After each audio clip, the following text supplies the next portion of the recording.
दादा नमस्कार. नमस्कार. आपलं पूर्ण नाव काय? धनराज चिंदूजी राजन हिरे. धनराज चिंदूजी राजन हिरे.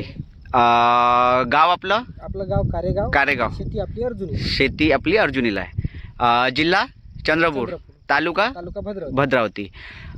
हल्लीमध्ये जे आपण शेतामध्ये आहो राजन हिरे भाऊ, ते कसल्या प्रकारचं पीक आहे? चना. राजन हिरे भाऊच्या शेतात आला पण आहे चना या पिकामध्ये. मला हे सांगा की याच्यावरती आधी नेमका त्रास कशाचा होता? चना मरत होता. चना मर जास्त होता.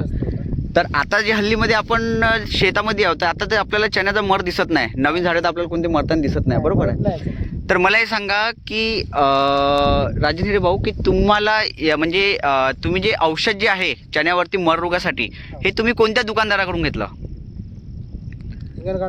हिंगणघाटवरून घेतलं.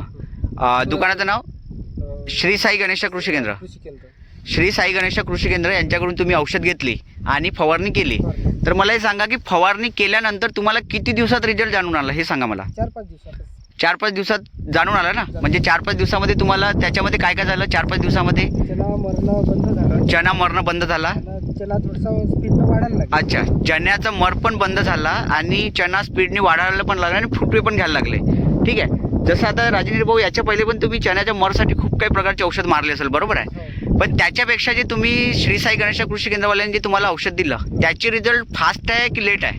फास्ट आहे. रिझल्ट फास्ट आहे ना? म्हणजे की तुम्हाला मारलं बा आपल्याला दिसत नाही फरक असं तर नाही झालंय ना?